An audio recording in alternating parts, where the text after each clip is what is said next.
everyone. Welcome to the question and answer time with Pastor Michael Pedrin. Pastor Michael is answering many general Bible questions that people have.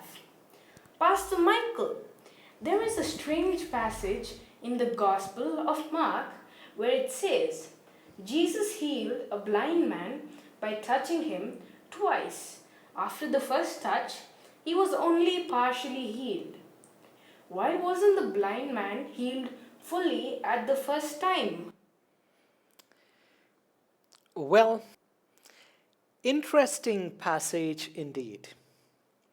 Almost everyone who has carefully read this passage quietly wondered why it is so that the blind man was not healed the first time when Jesus touched him.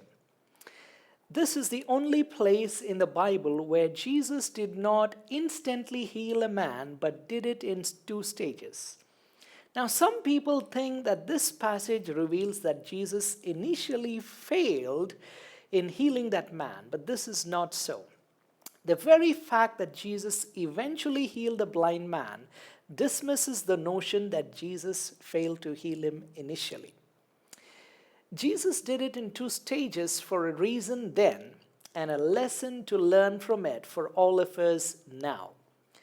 The power of God and of Jesus is unlimited, but to receive that blessing and healing that comes from God, faith is a key element. Now, many times in his ministry, Jesus emphasized this aspect of faith on the part of the recipient as key to healing. For example, Jesus told the woman in Mark 5:34, and he said unto her, Daughter, thy faith hath made thee whole. Go in peace and be whole as of thy plague.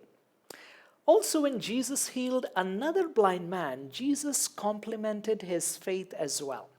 We read in Mark 10:52, and Jesus said unto him, Go thy way, thy faith hath made thee whole. And immediately he received his sight and followed Jesus in the way.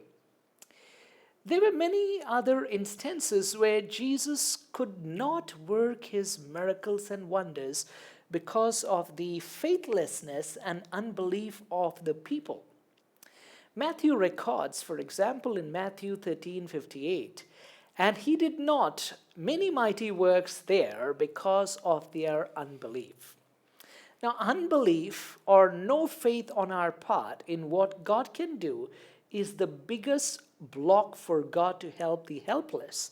The Bible says clearly in Hebrews 11 verse 6 that without faith it is impossible to please him. For he that cometh to God must believe that he is, and that he is a rewarder of them that diligently seek him. Miracles are performed by God, but it only happens when faith is active and alive on the part of the recipient. Now, let us read that text in question where Jesus performed this healing in two stages. Mark records in Mark 8:22-26. It says, And he cometh to Bethsaida, and they bring a blind man unto him, and besought him to touch him. And he took the blind man by the hand, and led him out of the town. And when he had spit on his eyes, and put his hands upon him, he asked him if he saw aught. And he looked up and said, I see men as trees walking. After that he put his hands again upon his eyes, and made him look up. And he was restored, and saw every man clearly. And he sent him away to his house, saying, Neither go into the town, nor tell it to any in the town. Remember, in the case of the blind man in Mark 10, Jesus told him, Go thy way, thy faith has made thee whole, in Mark 10:52. But in the case of the blind man in Mark 8, we see no mention of the faith at all on the part of the recipient of the blind man.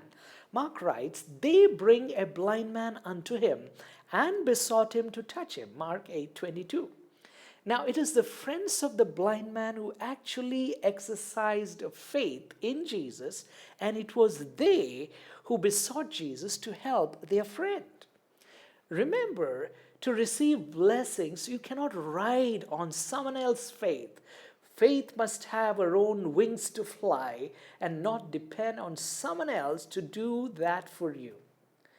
So, what does Jesus do to this man is he wants him to participate first, exercise his faith, and not live in doubt. Jesus first takes him out of town in a quiet place. Now, Jesus did not want to do this in a crowded area. He wanted it to be quietly done so that he could quietly help the blind man in two areas of his life. Jesus then starts the process of the miracle in two stages. Christ initially does a miracle where the man is partially restored to sight.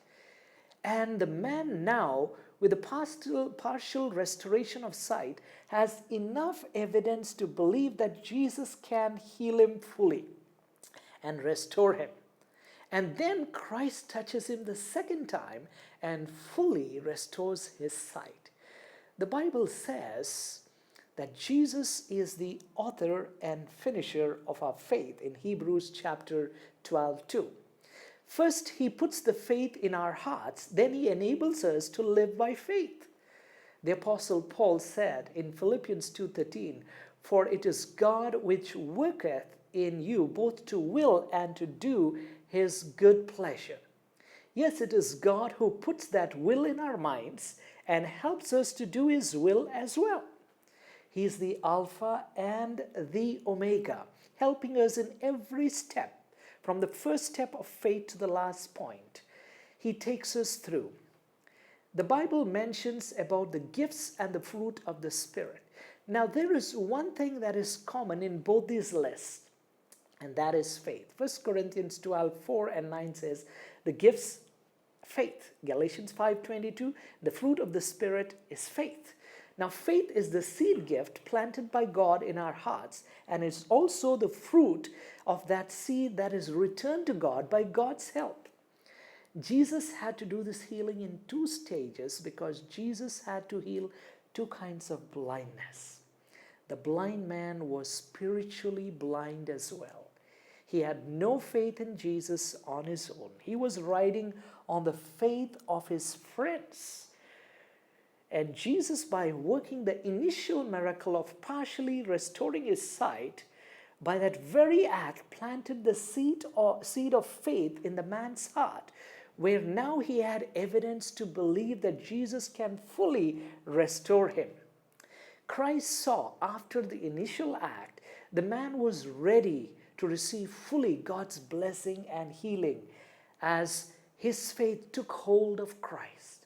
Only then Christ touched him once more and he was fully restored. As we conclude, what does this miracle teach us? Number one, God can work the full miracle only if we have full faith in him. Number two, our faith in Jesus can carry people who do not have faith to his presence, and God can plant the seed of faith in their hearts for the process to begin. Number three, God has 1,000 ways to do things and not just one. And number four, God that brought this world into existence in 6 days for a reason and not just one day, healed the blind man in 2 stages as he has a reason as well. Thank you, Pastor Michael, for beautifully explaining why Jesus performed this miracle of healing the blind man in 2 stages. Yes, dear friends, that is the answer to our question. I hope you are blessed by it. Thank you and God bless.